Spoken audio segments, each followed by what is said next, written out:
Hello everyone, let's learn a new word today and the word is debunking. D E B U N K I N G. Debunking. Debunking जिसका हिंदी अर्थ होता है खुलासा करना, भांडा फोड़ करना। किसी मिथ के बारे में तर्क और प्रमाण के आधार पर उसे गलत साबित करना। Let's see some example in Hindi. वैज्ञानिकों ने एलियंस के मिथ के बारे में तर्क के आधार पर मिथ को गलत साबित किया।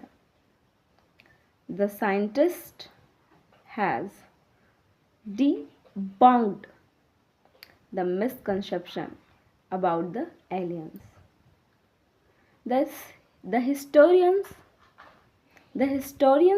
have been debunking the misconception about ancient civilization.